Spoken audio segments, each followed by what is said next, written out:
She's April. And she's Molly. And we are the Book Besties.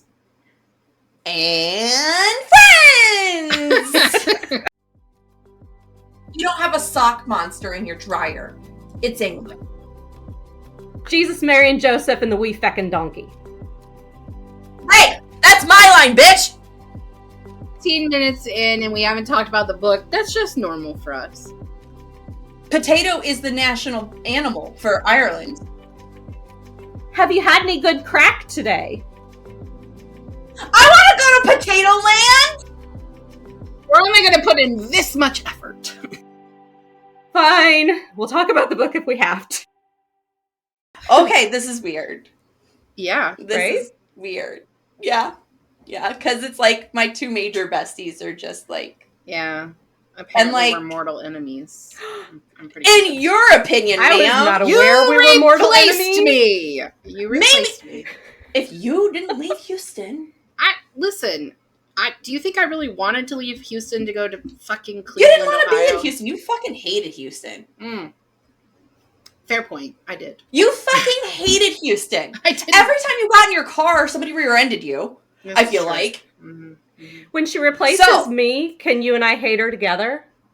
Yeah. The new girl form together? our own group and kick her out. Yes! So, besties, this is back Twitch, fuck.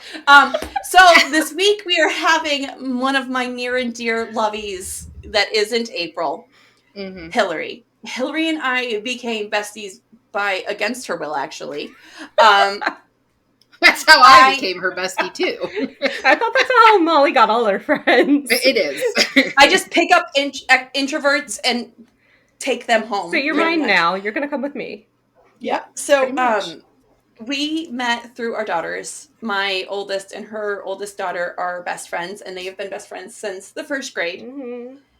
And which they still are best friends. And if you try to tell them any different... one of them will try to stab you, probably. Yeah. Soulmates, really. Soulmates, yes, they are soulmates.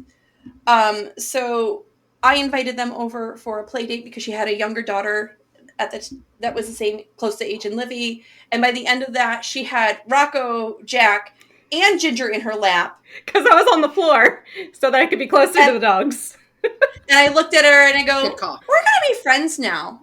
And she goes, oh, okay. And I go, we'll get together soon. And she goes, oh, okay. And the next thing she knows, she just was being invited over all the time. And she's like, okay. And I looked at her son one day and I go, don't be a turd. And he's like, huh? And she's like, I like you. Yeah. I'm like, yeah, see? And see what we've been telling you? No. Did she make you the chipped beef dip? I'm sure. We got to the point where we kind of like lived at each other's houses. Like there was a good solid year like where we probably ate every dinner together. We were just like, okay, because it was either I was picking kids up from school, she was picking up kids for school, Matt was picking up kids for school. You didn't know where a set of big Eds were. Mm-hmm. So it was like, okay, who's making dinner tonight? Yeah.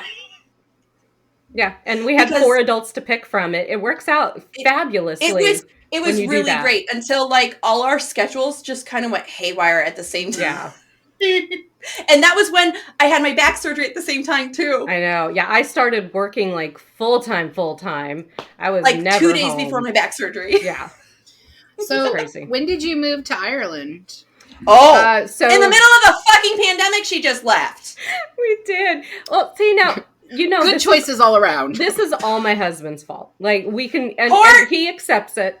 Most men go through a midlife crisis where they get a mistress or a new car. And my husband moved us over an ocean. He decided he could not spend one more minute at his job. And started looking, and he just knew someone from Ireland. Just kind of on a whim was like, hey, how's things going? What are you doing over there now? And yeah, it just kind of happened. We were like, okay, this is funny. We're never actually going to do it. And then all of a sudden it was like, oh, crap, we're moving to Ireland. And they fucking left. So you've been there for 3 years now?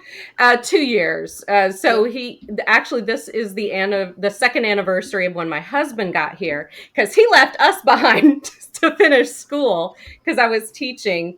And they were trying to find a house. And yeah, it was a whole mess. Yeah, it was a whole mess. So he left us and he kind of tried to get everything settled. But yeah, it was still during the pandemic. At that point, Ireland had kind of shut back down. They're one of those islands that we can lock ourselves down, so nobody can bring anything into us. Yeah, it was like June, right? And he was like trying to get out of there last minute. He's like, I gotta get a COVID test now, or I'm not gonna make it home. Well, he was supposed to leave out later in the year, but his work had called him and was like, if you don't come right now because of COVID, you won't make it for another 6 months. And he was like, okay, I guess I'm leaving now. So, me and 3 kids at home, yay! And they were like consolidating the house and trying to find homes for animals, and it was a thing. And my parents moved. Yeah, her parents just picked up and left too. Yeah, they were like, well, if you're not going to be here, we're going to go too. And they left before we could leave. I'm like, thanks, bye. Rude. Bye. When Tom was in boot camp, his parents moved and didn't tell him where they moved to. I guess my dad comes. That sounds like a Watkins thing to do, though. That sounds like a Watkins thing to do. I don't know his parents, but I know Tom pretty well, and that 1,000,000% sounds like a Watkins. I guess it runs in the family, or because my dad went and joined the Peace Corps when he was about 20-ish, and he accidentally took his mom's car keys with him. This was in the 70s. Oh, no. So in retaliation, when he returned from Africa 2 years later, she had moved and didn't tell him where. He showed up. She doesn't live here anymore. Wow. So it runs in the family. It's fine. It's fine. We're just going to run away. It's cool. It's cool. So Hillary picked this week's book. And I know you're delighted. It was lovely, right? You picked a book with no audiobook for a dyslexic woman in 95% Irish lingo. Yeah, I mean... I know you're mad at me, but this is like big mad baby. So, I looked at the list of Irish authors, I'm like, ooh, Oscar Wilde and James Joyce and new Sally Rooney. She has become like internationally known. And I'm like, you know what? Screw that. I'm going to go with something that's just going to confuse the hell out of them. But is completely Irish, is 100%. You could not get more Irish than Aisling. Cannot get more Irish than her. When Molly said, hey, I think we should have Hillary come on for like the week of St. Patrick's Day, for Ireland, and I was like, oh, yeah, that's a great idea. So I'm thinking to myself, okay, we're probably going to read like something that's like Leap Year, which I haven't seen that movie. But that's what I was thinking. We'd read something like that. Like an American in Ireland? Like American in Ireland. And then I pick up I Love You. And I'm like, what the fuck? So I actually work with a woman who's Irish. And she just started... not more than a couple months ago, I think actually in this calendar year. And somehow I didn't realize she was Irish until a week ago. I knew she had an accent, but it didn't click to me like what the accent was. And then I was like, hey, you're Irish, right? And she's like, yeah. And I was like, have you read this book? And she's like, oh yeah. And I was like, so you like it? And she's like, well, it's not a very good book, but yeah, I like it. Yeah. Valid point. So in the author's defense, Aisling, the main character, did not start out as like a book character. I don't think they're actually even really, I don't think they have a writing background. Yeah. I think it was just 2 bored moms in Dublin sitting around going, oh my God, that girl's such an Aisling. Or, and really, if you read their interviews about it, that's kind of what it was. They were just sitting around going, oh, that's such a thing an Aisling would do. Think it would translate well to Ashley. Like, there's tons of Ashleys in the States, right? Yeah. But, Yeah. I think of it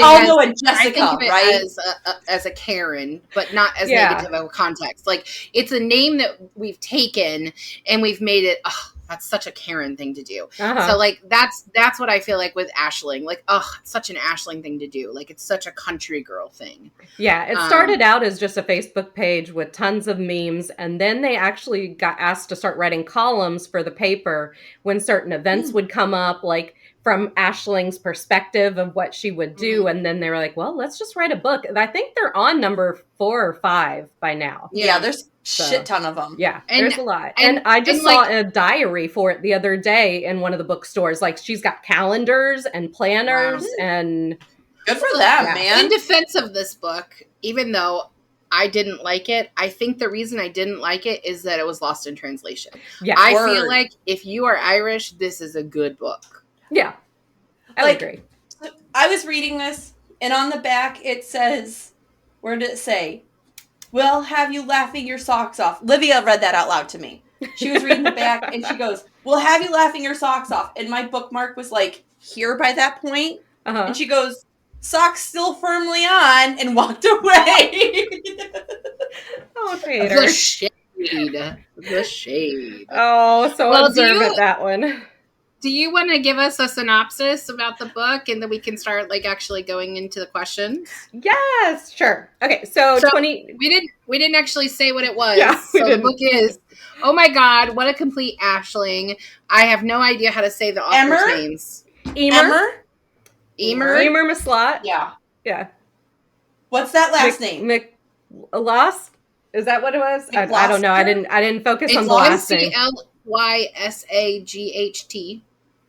No idea. McLoss? Yeah.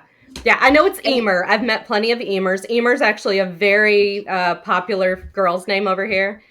Emer is, and Sarah. And Sarah Breen. McLost. Yeah. I have to type it to read it. McLost.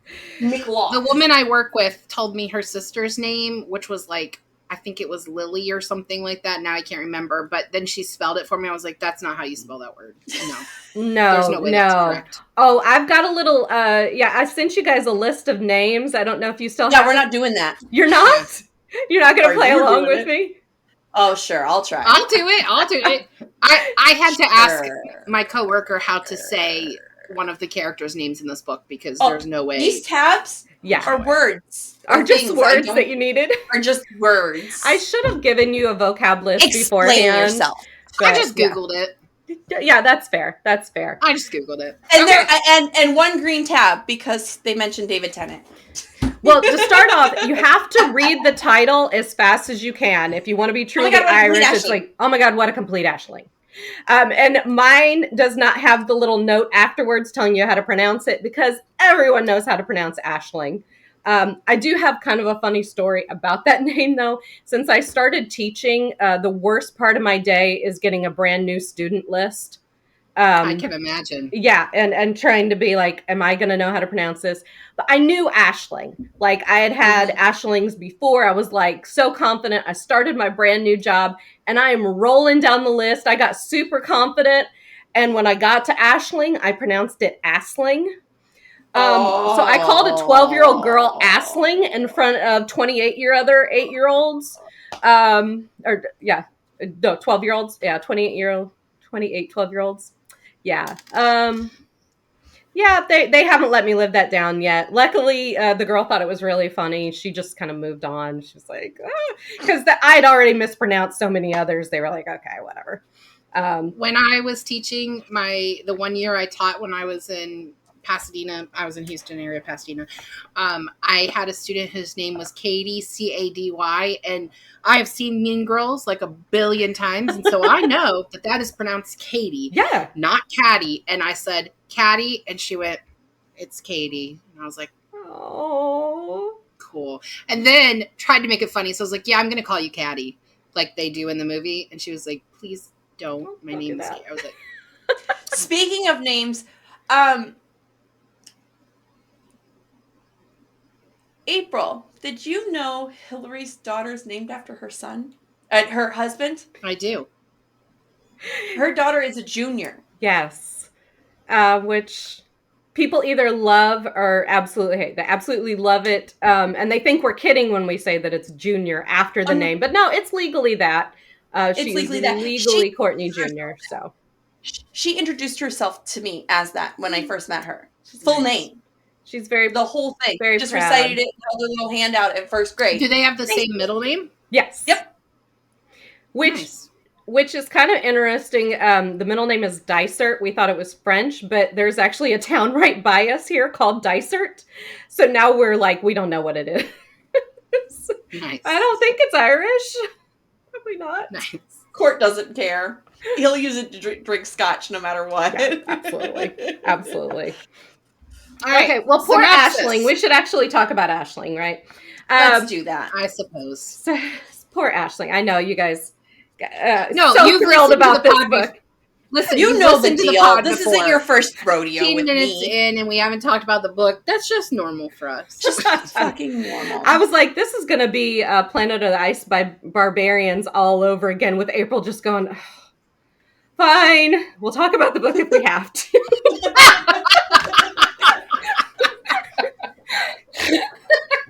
Accurate.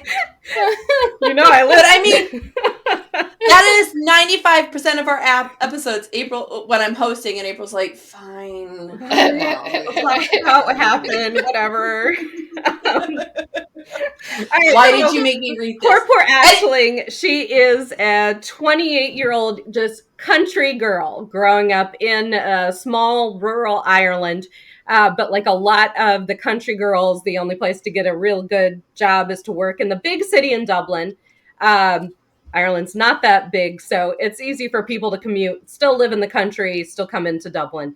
And she thinks she has her life completely figured out. She's got the man, she's got the job, she's got a plan. But her and her beau take a trip to Tenerife for a little getaway where she thinks surely this is the time he's going to pop the question, and he doesn't. And it sets Aisling into a spiral of different decisions that otherwise in her life she wouldn't have made, and just down an interesting path in her life. Now, I wouldn't say it's climactic in any way. That we'll get to that, but it is a big change, and it's kind of like listening to a friend go through what they went through for the last year when you're trying to catch up.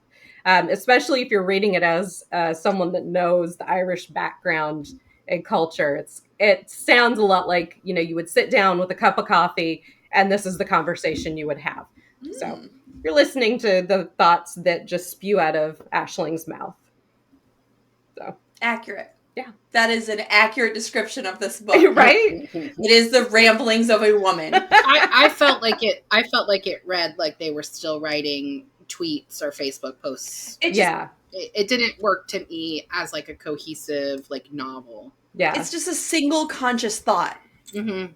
Hopefully, I may read some of the further ones and see if they get a little more cohesive into the writing style. But for just a fun trying to understand what it's like living in Ireland, I liked it for that. But I definitely think I probably wouldn't have understood most of it and I got tons of laughs out of this book thinking about you two reading this book, if that's worth anything. So. It's worth this.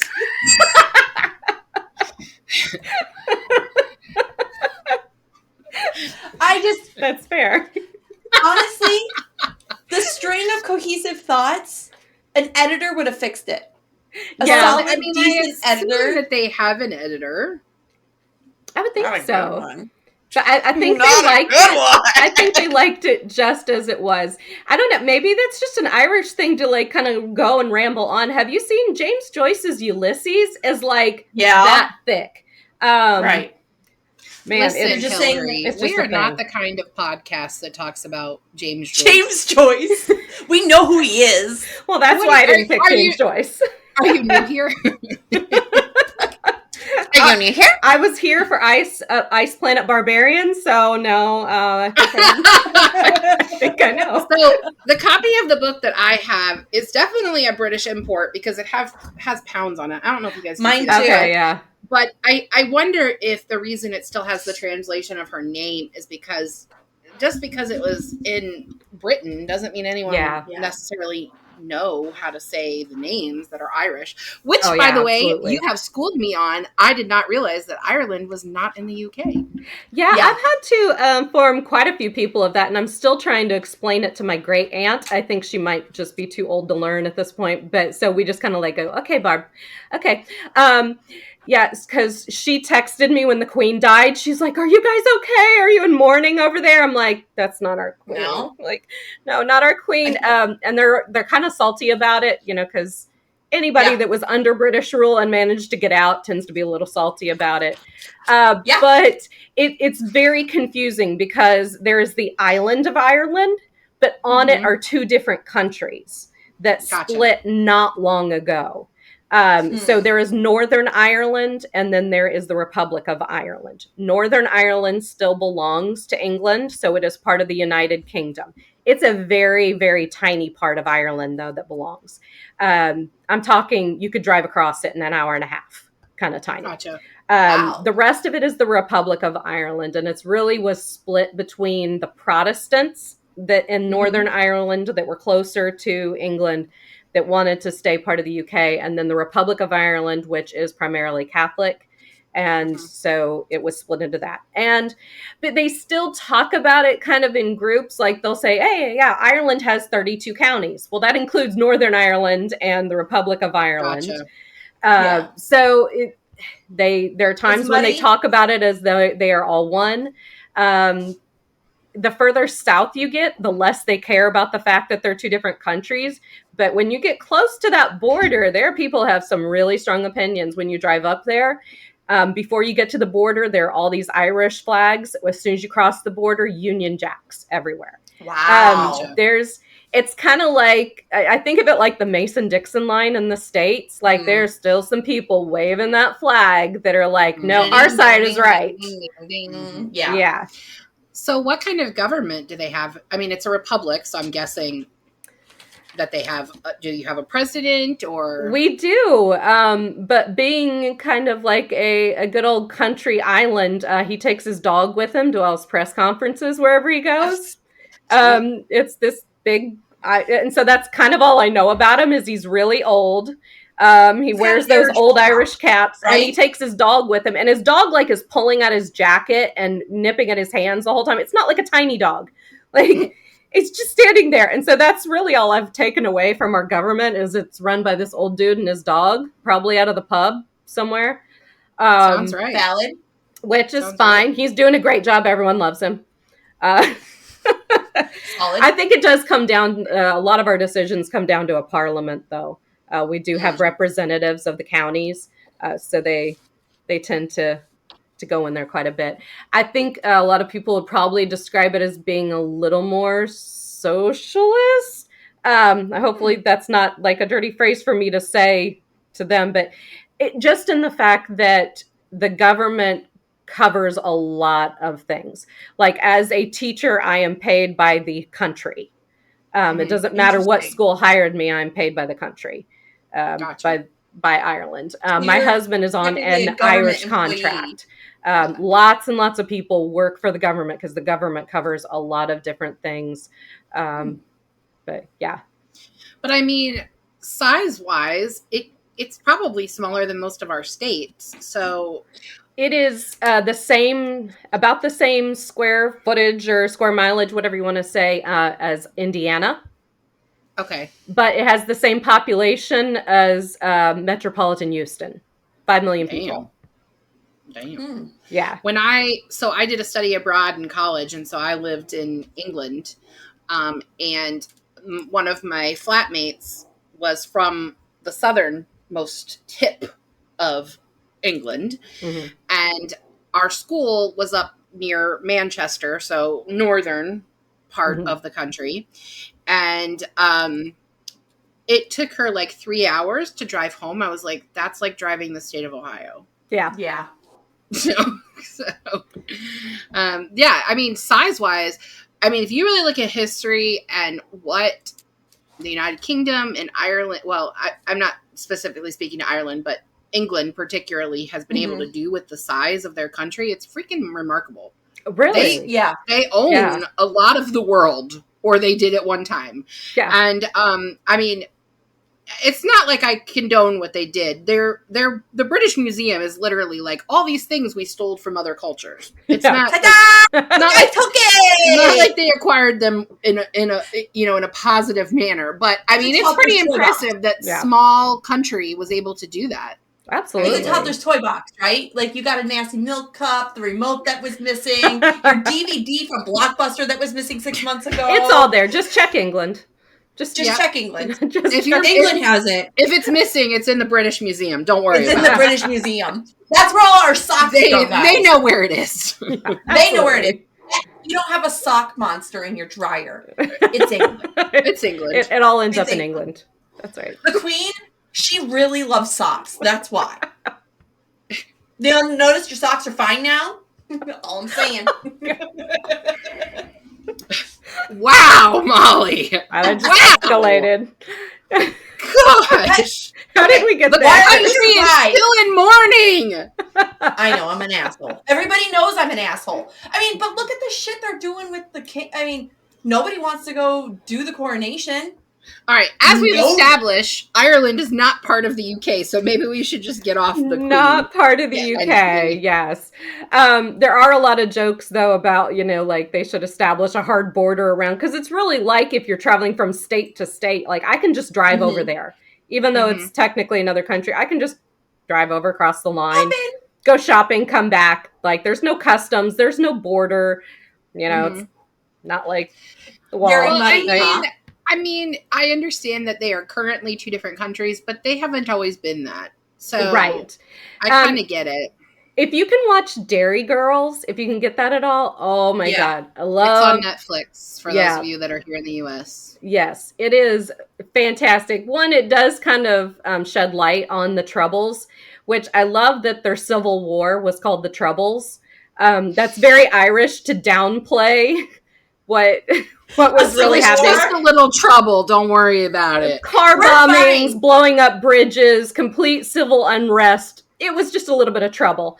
But so they do a really great job of covering the historical accuracy and getting some of that feel with a whole bunch of, just kind of humor splashed in there with Irish everyday life. So that's one of my favorites. I feel like I do not know Irish history. What I know is what I saw in Downton Abbey, and the one guy who was the chauffeur and then becomes a part of the family, and he was Irish. That's all I know. And what I know about Scottish history, I've learned from Outlander. So, the accuracy of my history for those two places. But I do know that historically, Ireland has not been happy about being under British rule, and Scotland is still very unhappy, and the Welsh are still very unhappy that they are part of the UK.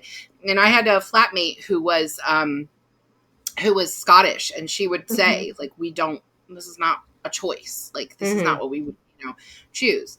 But it's also sort of like Texas deciding to secede from the Union again. Right. You can complain about it till you're blue in the face, but no one in Texas is really going to secede. They may. I don't know. Maybe. It's still in the air, but I don't think they would. I think tensions were really escalated when the UK left Brexit. Yeah. So when it left the European Union. So Ireland is part of that. Most of Europe is part of the European Union. So I can go to any of those countries. I'm actually flying to France tomorrow just because I can. So nice. Yeah, so you can go in and out there, but now Britain is back on the pounds where the rest of us are on the euro. Right. There's all these restrictions about going in and out. They've kind of been a dick to Northern Ireland too, because they're threatening to tax their own country, Northern Ireland, just because it's so easy to move things over the border into the Republic of Ireland. They're like, oh, well, we're going to have to tax anything that just crosses over the ocean now. And that's just made people that much madder right now. So can't blame the Queen for that one. I mean, that's the Parliament there. So I mean, I actually am surprised that England ever did join the EU because, so the European Union was founded before I went to England for my study abroad. And at the time, England was not a part of it. Mm-hmm. And they were discussing, should they ever? And part of the reason that they didn't want to was because of how valuable the pound is versus how valuable other countries' currency was. Mm-hmm. And I was really surprised that they did it at all. I really was. I mean, they stayed on the pound, but I still was surprised that they joined it all. Just because I know there were a lot of feelings about it. Yeah. And I mean, the EU at the time, they weren't letting in countries that didn't have currency that was worth as much. So like Poland, they were like, nah, you guys can't come in. No. Yeah. That's a no for us. No for me, dog. So, but what was nice was we only had to go through security to come into customs to come into when we flew from England. We flew from London to Rome, and we had to go through customs then, and then we didn't have to the rest of the time because we were in the EU. So we were already in the country or whatever, the continent. The location. Yeah. I mean, I think it's weird that many countries are trying to get along. It's just weird to me. It's really kind of funny when you get, the money is, it's the same in all the EUs, right? We use the euro. Mm-hmm. And you'll get a coin every once in a while and it's in Spanish. Mm-hmm. Or it's like, but it spends the same here. The number is the same, but the language is different. It's like, yeah, that's right. I just think it's interesting because we're not really that far removed from them all fighting each other in a world war. We're not really that far removed from that. I mean, there are World War II veterans that are still alive, survivors of the Holocaust that are still alive. And now we're going to be, shiny, happy people. And it's just weird to me. I don't care about the politics over there personally because it doesn't have anything to do with me. I mean, I guess it sort of does a little bit because they're our allies, but I really don't care. I don't care about Brexit and all of that, but I just find it really interesting that they're trying to be this one. Like, okay, whatever works for you. It's the parents that fist fight each other at night, and then the next morning they're like, we love each other. We're never getting a divorce. Why does she always take things so dark? Have you met me? Gosh. You're acting like this is the first time you've ever met me. I'm trying to have an intelligent conversation here. We're getting all political and historical. People that fight each other. Yeah. And let's be honest, I know nothing. When Tom and I were on our honeymoon, I really wanted to see, there is a library in Vermont that sits on the Vermont and Canada line. Half of the library is in Vermont and half of the library is in Canada. Nice. And kind of their rule is you can come in from either country, but you need to go back to the one that you came from. So there's an American exit and there's a Vermont exit. And I really wanted to do this. So we went and did that. And then we crossed into Canada and spent the day there. And while we were there, some people were like, oh, so you're American? And we're like, yeah. And they're like, so who's our prime minister? And Tom and I were like, the hot guy? Justin, well, he was Justin something, right? The hot guy was not the guy then. Oh, because this was we got married in 2010. But we didn't know, and like that is accurate. Like I feel like Americans do not learn enough about what happens globally. When I went to England and lived there, my flatmates knew more about our political system than I did as an American. So I'm just talking on my ass by saying I'm really surprised that they ever entered the EU because, like, what the fuck do I know? One of my students asked me, they're like, is it true that all Americans really stink at geography outside of the U.S.? And I said, yes, that is correct. Yes. Absolutely. Yes. I couldn't tell you where anything is in Europe other than the places I've been. We also stink at American geography. We don't know where the fucking states are. We don't know. No. It's like, we know the East Coast, we know the West Coast, and then we're like, there's all this shit in the middle, and there's Texas down here, and that's good enough. Yeah. We put it in a blender, and we just pour it out. Yeah. The Midwest is just like, and this is the Midwest. We don't know where things are. That's the Midwest right there. I know Wyoming is a square somewhere over there. Like, it's We know that the North and South Dakotas are North and South, but we don't fucking know where they are. Oh. We know Nevada is like shaped like this. They could be part of Canada by now. It doesn't matter. We don't know. You could give Michigan to Canada too. It'd be fine. Nobody cares. Hey, we're 30 minutes in. Can we do questions? I'm just having a nice leisurely conversation with my new best friend. We've kicked you out of the group. And now she wants to get back and like do the thing. I'm sorry, Molly. This is an A and B conversation. Can you kind of see your way out? Hey, that's my line, bitch. It was yours. We're taking it now. Bye-bye. All right, questions. Okay, well, so I thought I would start out with at least give you some history on Ireland. How about that? This book gives you no history on none or political problems. But since this is a St. Patrick's Day book selection you did, I was at least going to give you a little bit of feedback on St. Patrick's Day. How about that? So first of all, St. Patrick, not Irish. He was English. Of course not. Got kidnapped as a small child, brought to Ireland as a slave. And this, we're talking 5th century. 5th century.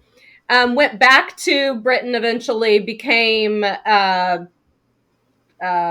is it called? A cardinal, I think, in the Catholic Church. Bishop Cardinal. Yeah, Bishop Cardinal. Goes back to Ireland to convert them to Christianity because Ireland up to that point was completely pagan. So what St. Patrick is actually known for is for being the man who brought Christianity to Ireland. He brought religious. I was always brought up to told that St. Patrick's Day was about, people drinking, having a good time, and he chased snakes out of Ireland. That's what I thought. Right? He got the snakes out. It turns out none of that is true. We never had snakes. We still don't. Where the fuck did it come from? I don't know.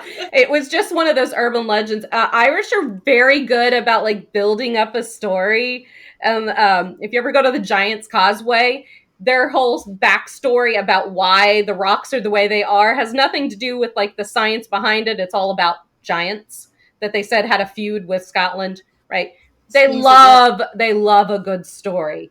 Anyways, he brought Christianity to Ireland. The reason the three-leaf clover is so prominent with Irish is not, it doesn't have anything to do with the four-leaf clover being lucky. Actually, he used the three-leaf clover to teach the poor Irish people about the Holy Trinity. All goes back to religion, right? Listen, that is the most British fucking thing I've ever heard of. We're going to just go make people be our religion. That's what they did here in this country when they were we're going to go and take all these savages and we're going to make them Christian. Yeah. Because they need God. That's our job. Or they're not civilized people. Exactly.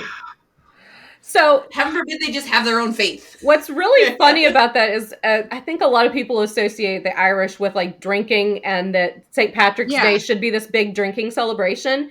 It's the reason they drink is because they don't want to remember. Yeah. Well, until the 1970s. 1970s, that's really recent when you consider how old Ireland is. It was actually illegal for pubs to be open on St. Patrick's Day. St. Patrick's Day was a religious holiday to celebrate a saint. So it was not a party time. There were no parades. That's the American thing here for us to be let's drink. Oh, you're right. That was funny too. The first ever St. Patrick's Day parades and drinking was actually in the U.S. That didn't come over for centuries.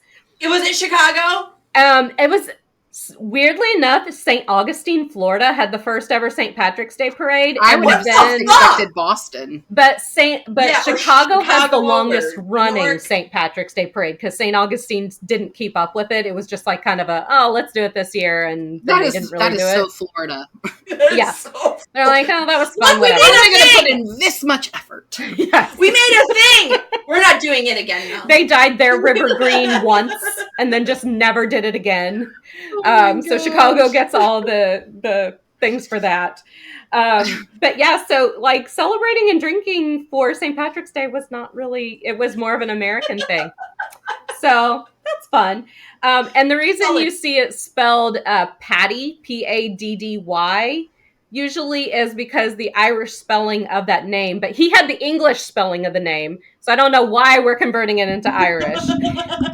Was to make it more authentic. And Patrick wasn't even his real name anyways. Patrick wasn't his real name. Whatever. But the real spelling of it is Padraig or C. You can have a C or a G at the end of it. There's no way that's correct. It is. Hard pass. Those are the wrong letters. I have a Patrick in my class right now. Patrick. Yeah, I have a Patrick and a Patrick. And I work for a Patrick. They like their Patricks.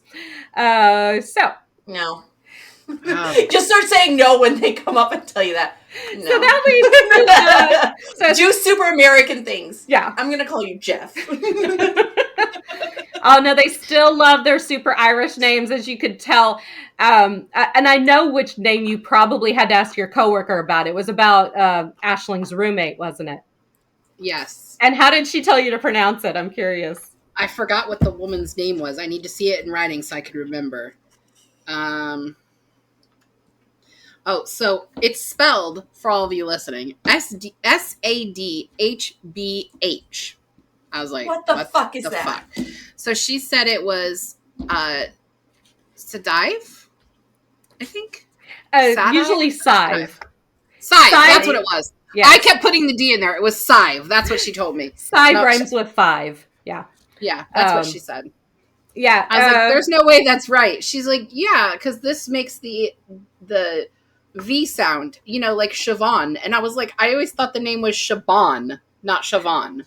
Yeah, they didn't have V's in the a V in the Celtic, the Gaelic language, and so they used combinations of letters like MH or BH or DH will make the sound. They don't, though. They do not make the sound. That is not English. That is not how it works. It's a completely different language. It's not like a Latin-based language. I mean, this is Celtic.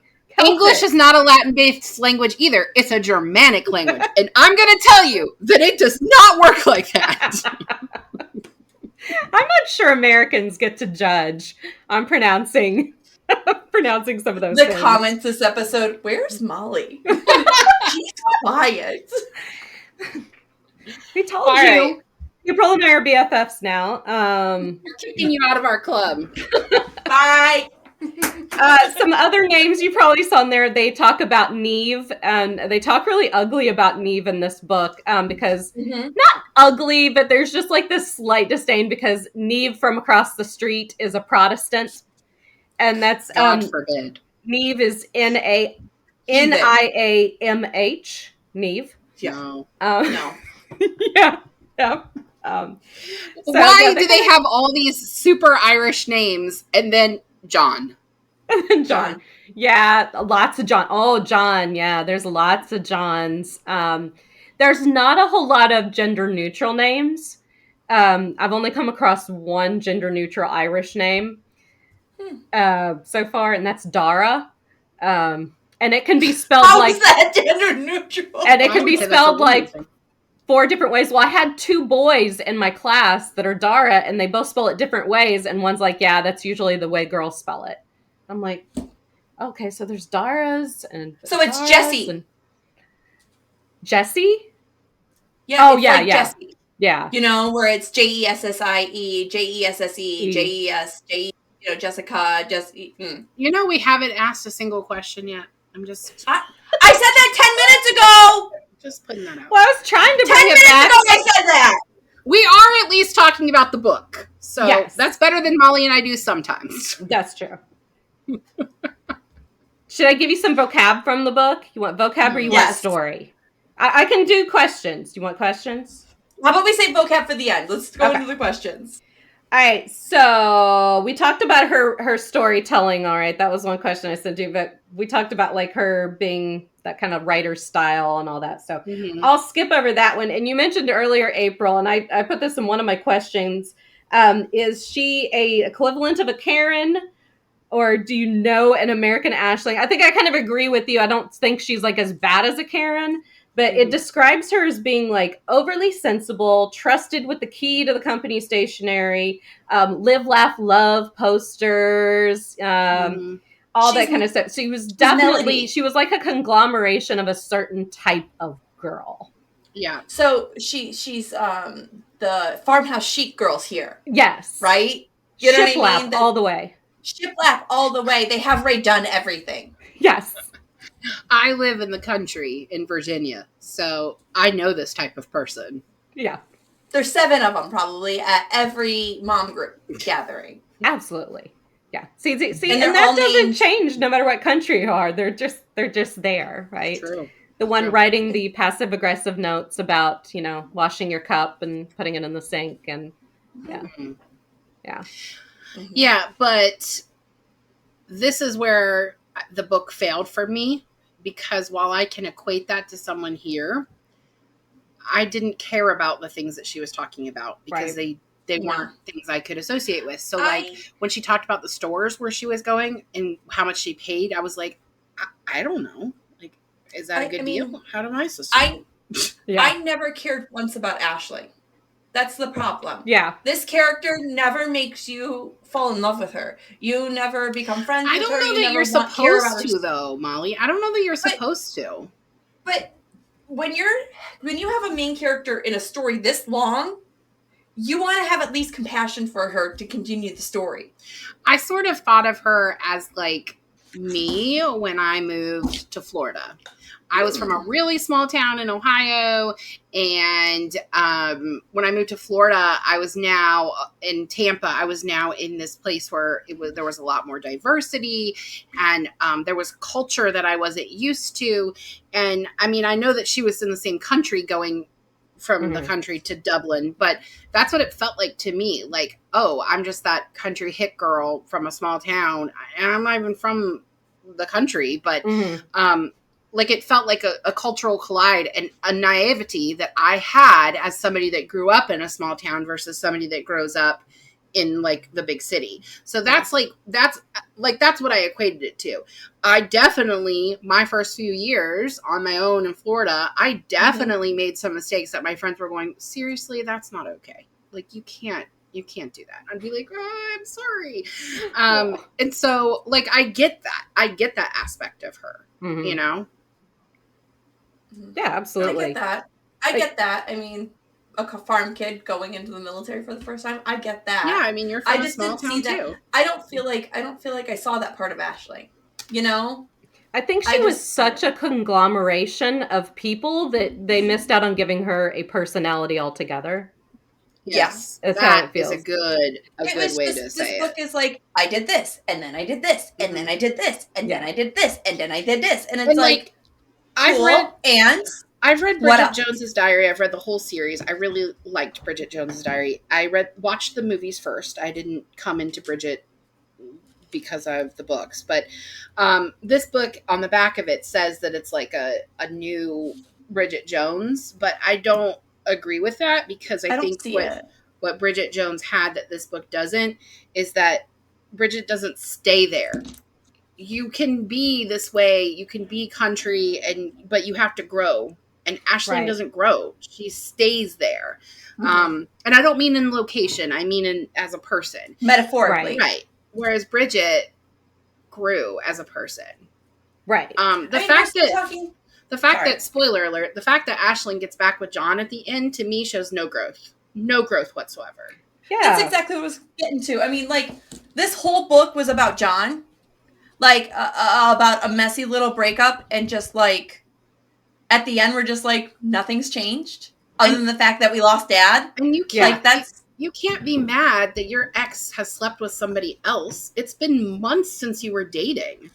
Like, I understand that their relationship was very long, 7 years. That's a marriage. Like, that, how were they not married? Like, I understand her feelings on that. But her being upset that he didn't propose to her in Spain, he didn't know that's why she wanted to go on that trip. Right. Like, you set expectations for him that you never, like, conveyed. We're clear about. You never said. The only time it seems like they had a marriage about, or a conversation about marriage was at that wedding at the start of the book. So, listen, you got to set expectations with your partner that are clear and concise because men are stupid. Okay. So they need you to be like, this is what I need. Point. And you have to give them like a checklist because it's the only way they can survive. Mm-hmm. She did not give John a checklist. No. Right. One of my beefs in this is she glosses over the dad's cancer halfway through the book, right? Mm-hmm. We didn't even know he had cancer. We knew he had been sick, but we didn't know right. It was cancer. So they go over him having treatment in the middle, right? And they gloss over it. And she fast forwards 4 months, and then dad's just magically fine. Yeah. And then all of a sudden he's dying, and we lose him. Yeah. It's just that sudden. You're getting whiplash as a reader, and it doesn't feel like a natural rise and fall. Like I think the authors were intending for this book.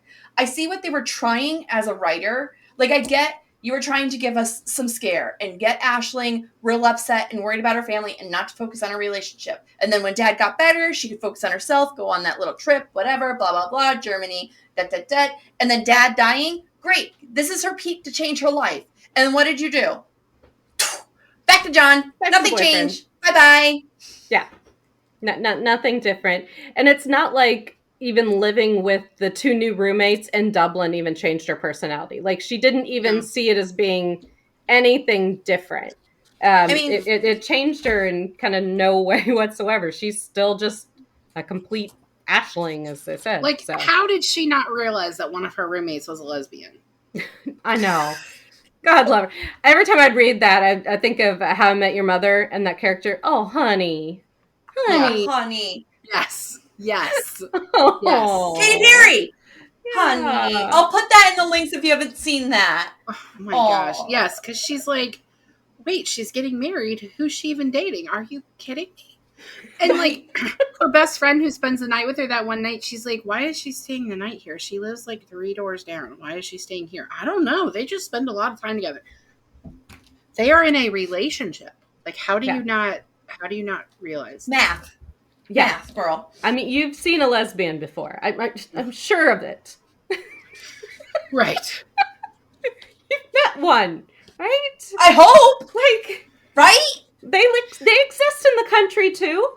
Like, right. But her whole thing was that she thought that lesbians would be more butch and that these women were not. Stereotyping. Yeah. Right. I don't know if that was supposed to be considered growth. It just felt kind of, all right. I didn't. Okay, now I personally didn't read the epilogues. I stopped at where I couldn't. Yeah. I couldn't. Molly, that's part of the story. No, it's not. Epilogue is insinuated as an extra if you want it. No, that is not what that is. Well, then, why not make it a chapter then? An appendix is extra information that you do not have to read. An epilogue is part of the story. I just don't see the point of it. Never mind. Hillary, we're kicking her out. I know, right? Okay, more questions. It's going to be a whole new world, April. A whole new world. Well, you better hurry up because we have a convention. You guys have a convention in April. just a little plane right away. Just a slight plane right away, right? Yeah. And so you were talking about her talking about the cost of things. Yeah. I feel like I should explain that is a very Irish thing. They are both the expression though. They are both most money conscious people I know without being greedy. Like it's not for the sake of saving it so that I can buy things and be things. It's just there's no feckin' way you're gonna make me pay that for that thing. That's it. Fecking is a nice little word I've picked up along the way as well. Hi, cricket. Fecking, yeah, fecking. Say. Cricket. I told you I should have kicked her out. You know, Jesus, Mary, and Joseph and the wee feckin' donkey, right? I see Jesus, Mary, and Joseph, but yeah. Right? So I felt like that probably didn't translate well. It probably just seemed like she was going down this checklist. But I think that is every Irish person's mentality every time they walk into a store. is the cost of things. Like, I cannot imagine the cost of things. You can't believe it, right? So that's just constantly like on her mind. And I kind of get that because I've pulled a little of that in as well. I'm like, oh, the cost of things. I would not even imagine paying that, right? Nice. So I will give her that. The Weight Watchers points I thought was kind of funny because I've done Weight Watchers too, and I've been there where I have done Weight seeing Watchers points. too. Yeah. Yeah, I've done Weight Watchers too, and I honestly, I was just over that as well. Yeah. Okay, so you're gonna have to explain to me all these sports because, like, they're talking about shit like I'm supposed to know what's going on with these sports. But side note, before you do, I misread hurling as curling for the whole book. And you think until I texted you. Until I texted you and was like, "Can you like explain what curling is? Is it like what they do in the Winter Olympics where they like the thing?" And you're like, "It's hurling," and I'm like, "Well, fuck." Yeah. What's really going to throw you is the fact that hurling and camogie are the exact same sports. It just depends on if it's boys or girls playing. But they were like down. They were like ridiculous. Putting down camogie. And they were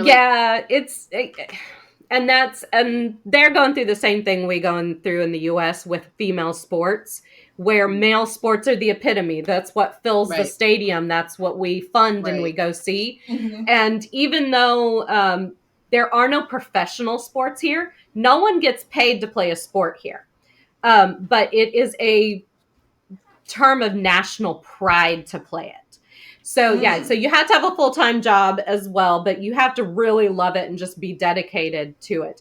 And the way I relate it is every county has their own team. The universities here don't have teams. Like the universities and colleges don't have sporting teams. They don't have a money market like that? Right. No, they don't have that. Like they don't do the sports in college, so it is county based. And so it's a really big deal to play for your county. You grow up rooting for your county. Your county has a flag. Thing. Your county has its own colors and its own crest and its own motto. And so it's a really big deal to play for your county when you get older.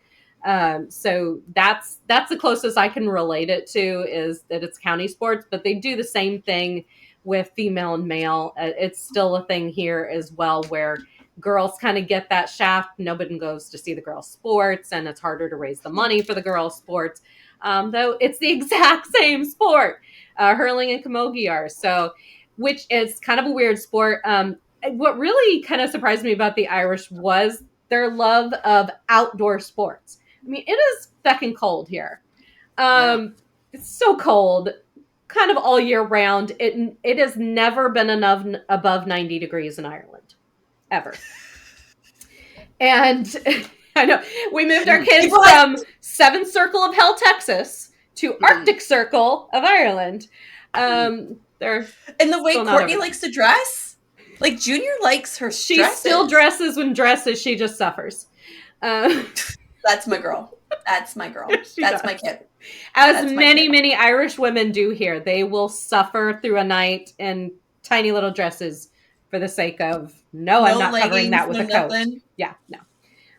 Fuck that noise. You just do a couple shots and then it's fine. You're warm. Yeah, you're fine. You warm up. That's what we did in Ohio. Do a couple shots in your dorm room, then you can walk to the bars. It's fine. As they say in Ireland, it'll be grand to be sure. Right? Mm-hmm. Yeah. It'll be fine. So these sports are all played on the same size of a field, about a soccer field. So, but they do soccer, but they also have Irish football. So they still call soccer. So they're one of the few European people that call soccer because they have their own version of football, which is not like the U.S. version of football. Ireland, get your shit together, man. Like, no. Hey, I'm all about them calling it soccer. I like. Welcome to my world. Fine, call it soccer. I just need I need clarity, man. Like, what are you? Pick a thing. Pick a thing.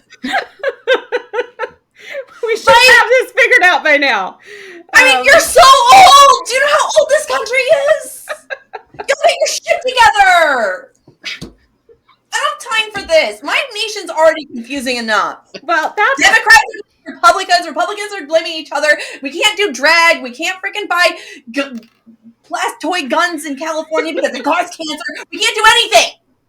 Can you guys figure your shit out? You're older than us. Well, I mean, that's another thing. We're so old, we don't give a flying fuck. Well, we're anxious teenagers over here, and we need you to get your life together. Yeah, like, it's just like, no. As my students told me earlier this week when I told them they were supposed to be working on their project, they were like, honestly, ma'am, I couldn't be arsed. I'm like, I'm sorry, you what? I couldn't be arsed, ma'am. I couldn't be arsed to do it.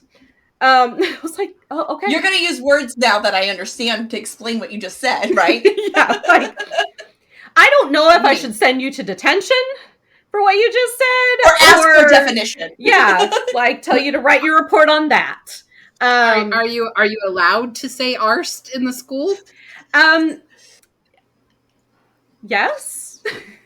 Okay. That's the problem I would have. Is this a punishable offense, or did I just like their honesty? I'm still kind of feeling that out, but cursing in general is just kind of like everyday verbiage. Mm-hmm. But that's to say that the F word here doesn't carry the weight I think that it carries in the US. So I don't think people flinch as much when they hear a child or someone younger say it. You know, if they say for fuck's sake, it's just kind of like, well, you used it right, so go ahead and grammatically correct. Well yes. done. Totally off topic.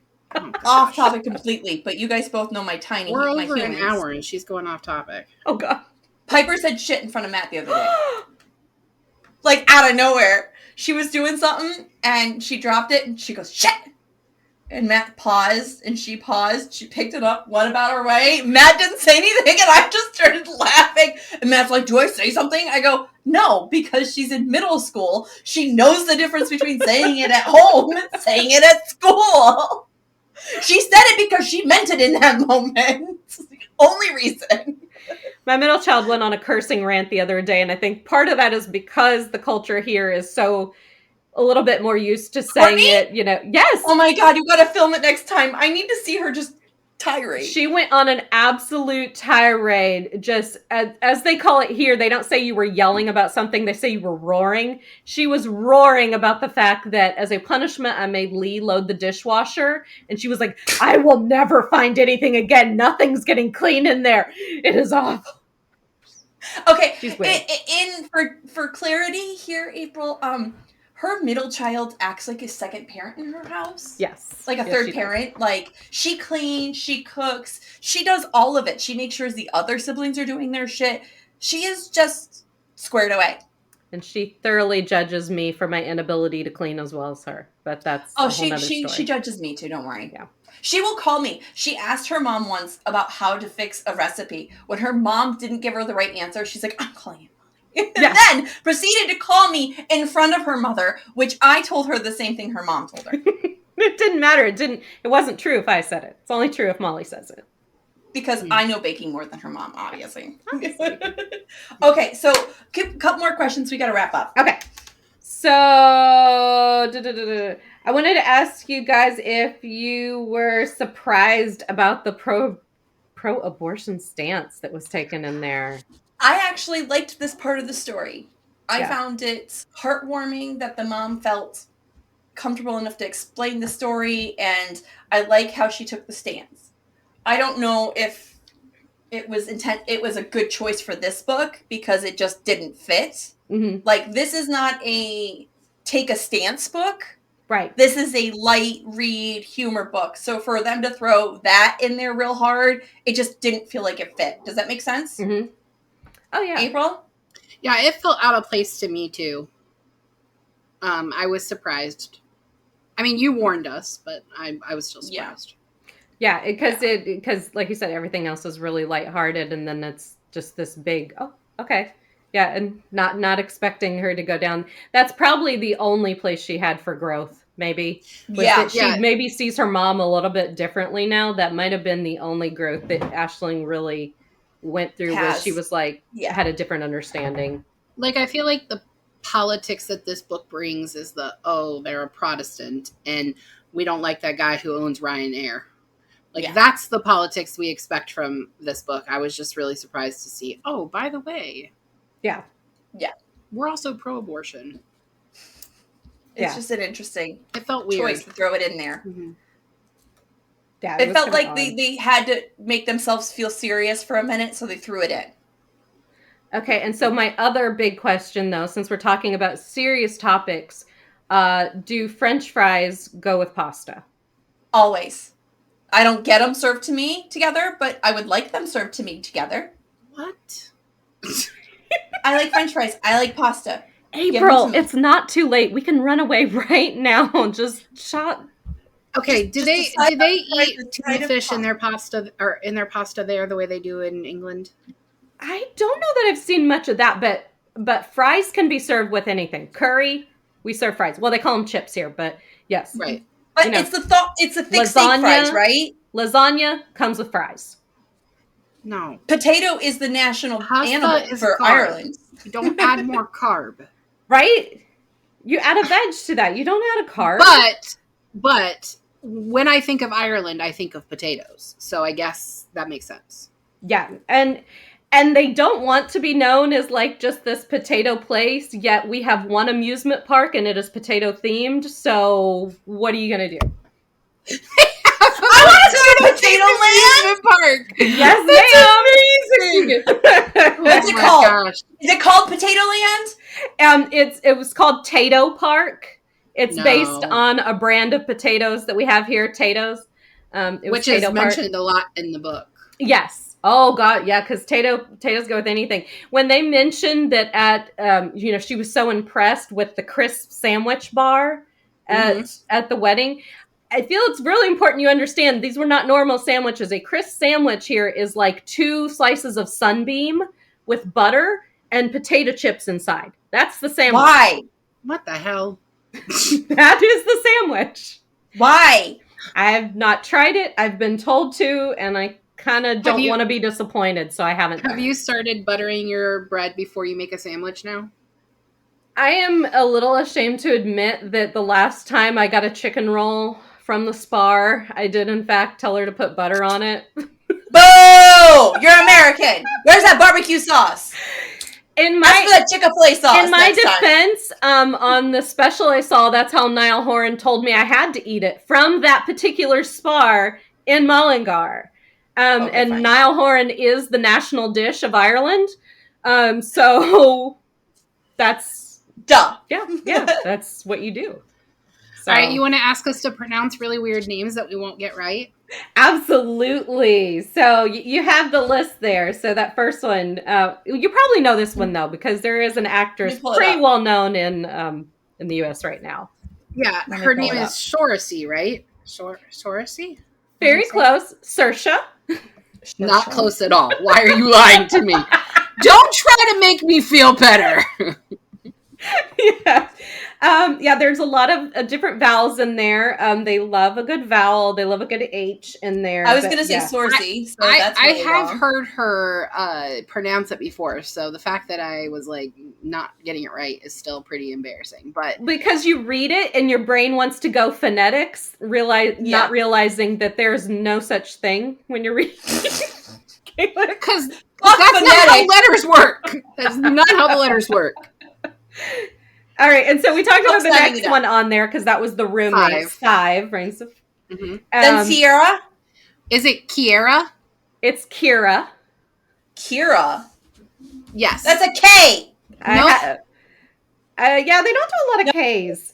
Yeah, but I have a Kira in my class, so I know that one in particular. But she was another character in the book.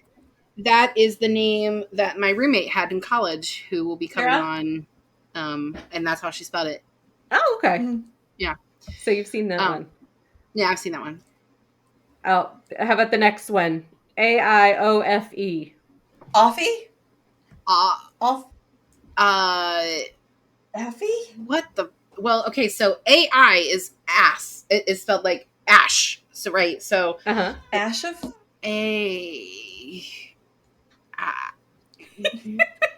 I don't know. Nobody asked you, Kat. Should I put you out of your misery? It's Aoife. Fuck you, man. What the hell? Say that again. Aoife. That's closer. I have like 3 Aoifes in one class. Aoife is a very popular name here. Aoife. You tell them no. Just no. Okay, Neem.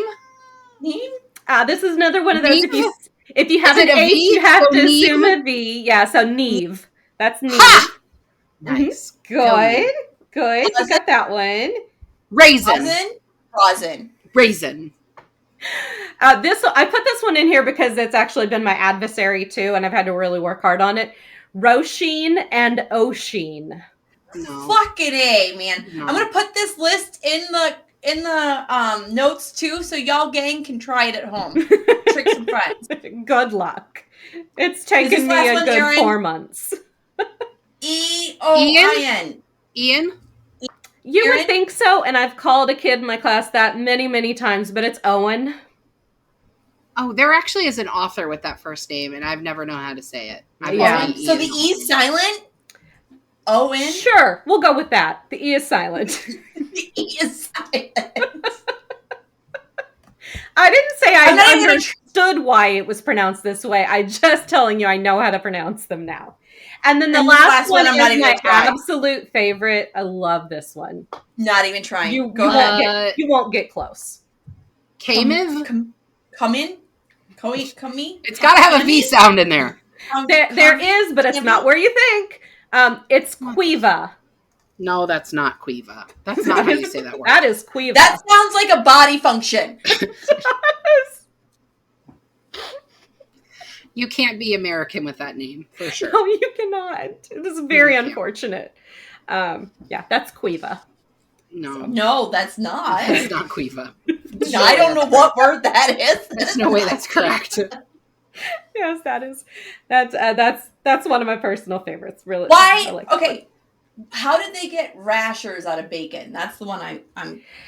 That one, yeah, that's a little questionable as well. It's still bacon. It's more ham-ish, though. Yeah, my kids still tell me I'm not allowed to call sweaters jumpers, even though all the students do. They're like, no, you're not allowed to say that. You're American. Yeah. A couple phrases you have to know if you're Irish. What's the crack? That kind of means what's going on. How's it going? It's fun because when my kids first started school here, they didn't realize that crack meant fun. And so my daughter was going around school and the teachers kept asking her, have you had any good crack today? And my daughter was like, no, ma'am.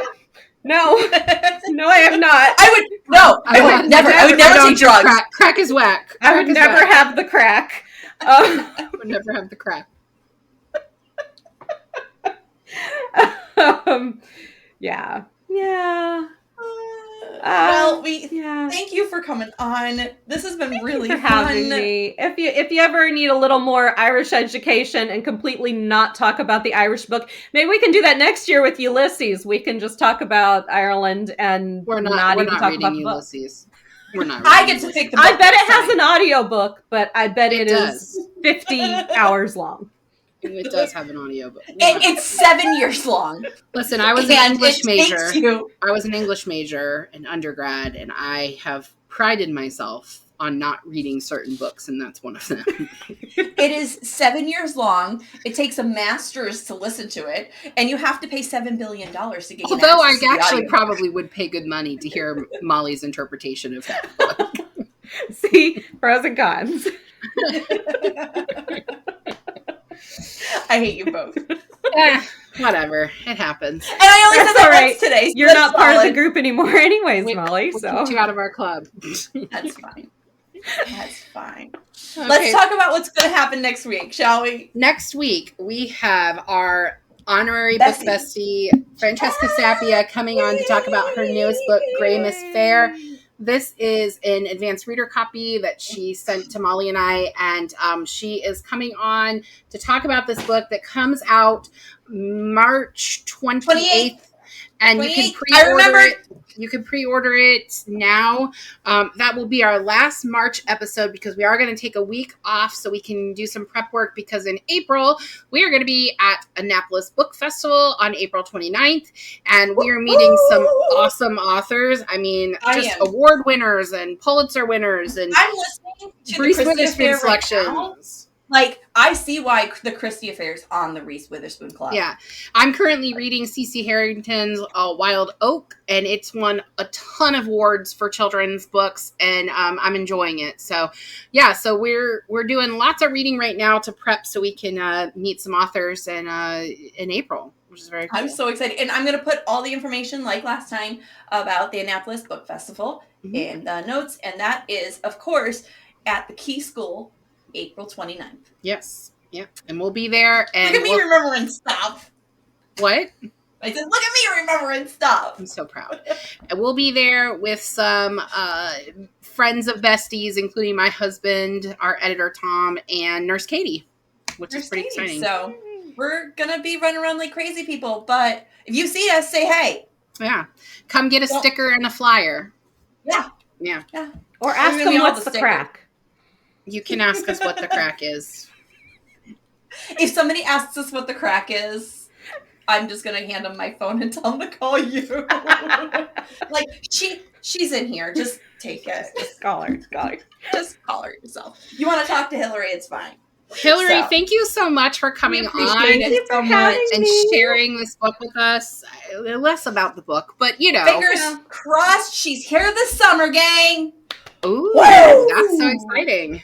That's so exciting. I'm making right now. I gotta go back for France. Sorry, gotta take my. Are you flying? Are you guys going to Amsterdam? Oh, of course we're flying Ryanair. Yes, and for # not sponsored.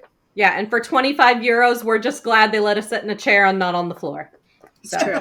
Yes, we paid £15 to fly from London to Rome in 2003. Damn. Yeah. It's sketchy, but hey, it worked. It does. Said about every backseat rider ever in high school. Hey, it was a sketchy ride, but you got there, didn't you? Did you die? Wow. All right, gang, till next time, we thank you for hanging out. We know we went long, but it was so worth it. I think so. We'll see you. Yeah? I think so, yeah. Okay. All right, till next time, we have new BFFs. That's right. Bye! Thank you for joining us on Book Besties. Don't forget to like and subscribe. The views discussed here are those of Molly and April, not those of anyone else. Our special guest today is Hillary in Ireland. Today's book was Oh My God, What a Complete Aisling by Emer and Sarah. I'm sorry, gang, I don't know last names well. Your book besties are Molly Biggs and April Watkins. Editing by Thomas Watkins. Music is Sleep Sweetly by Brigida. Don't forget to follow the Book Besties on Facebook, Instagram, TikTok, and YouTube. If you'd like to contact the Book Besties, please email us at bookbestiespod@gmail.com, or you can visit us at www.bookbestiespodcast.com. Until next time, besties, get lost in your favorite book.